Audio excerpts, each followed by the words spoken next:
find, something else, to find another project to work on, because they're invested in you and they want you to succeed. And so yes, from that point, it is different. And fortunately, she loved the idea for the next book too, which is called The Smart One, and that's a sister story.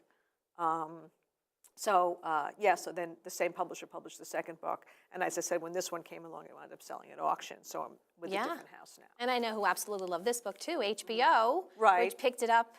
Optioned the book for a series. TV series. How wonderful is that? Yeah. Cue confetti, I think I read on your website. that was an incredibly exciting phone call to get from my agent. The Holy Grail. The Holy Grail. I mean, I love HBO.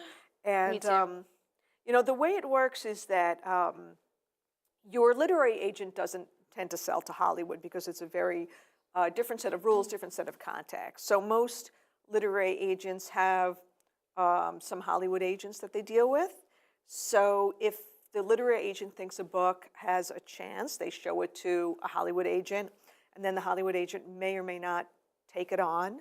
Just like a literary agent may or may not take on a book. They have to decide that it's filmic and it's something that they can probably sell.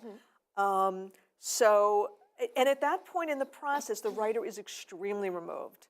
I did not know what was going on, who it was being shown to. It was just this thing that happened on the other coast, and I just, went about my business and worked on my next project and waited to hear.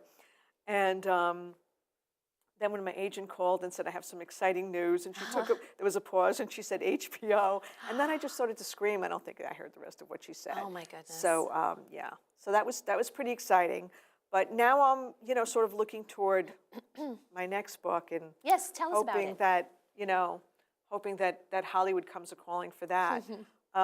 Because as much as we all love books and we love writing, that's always getting those Hollywood deals. Is always, because there's, who doesn't love the movies? We all love the movies. It's exciting to see your work come to life, and it's also exciting to have the extra money, because as we know, there's not a lot in publishing. Oh, right. So Hollywood has a few more bucks than the publishing world has. Now your next book is called Farewell, Dorothy Parker. Farewell, Dorothy Parker, and that's coming out from Putnam in 2013. Oh, wonderful. And I'll tell a little bit about the genesis of that idea, because I've been a Dorothy Parker fan since I was in high school. Dorothy Parker was a writer of short stories, poems, reviews, and essays in the 1920s, 30s, 40s, 50s.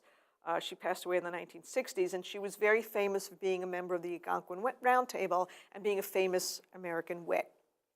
And so, like I said, I've been a fan of hers forever. And I was looking at all the books that were published that paid tribute to Jane Austen. Now, I'm a big Jane Austen fan, and I think that that's terrific, and I've read a number of them. But as I was thinking about the phenomenon that it's almost exclusively Jane Austen, you don't really see other authors being treated this way. I thought, God, somebody should do that for Dorothy Parker. And then I thought, what, me? That was the next thought. The third thought was, are you kidding? Who do you think you are?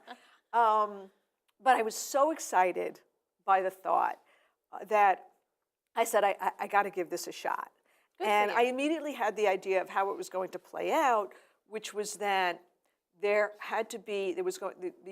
main character was going to be a timid woman movie critic, a contemporary woman, who channeled Dorothy Parker when she wrote her reviews, but in her real life, she was so timid and so fearful that it really held her back, and it cost her in her life. So she really needed Dorothy Parker's strength. That's interesting. It's similar to The Other Life in a sense, where that double life thing going on. Similar to The Other Life in that there is something, well, it's a grounded story with this sort of magical realism element.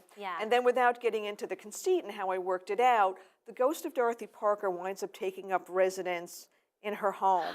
Oh, wonderful. And becoming her mentor and causing almost as much trouble as she solves. Oh my goodness, it sounds wonderful. Thank you. I'm pretty excited about it. It's all written, but so it'll be coming out sometime next year. We don't have a pub date yet. Oh my God, I can't wait to read it. I have actually a slew of other questions that I would love to ask you, but we're running out of time.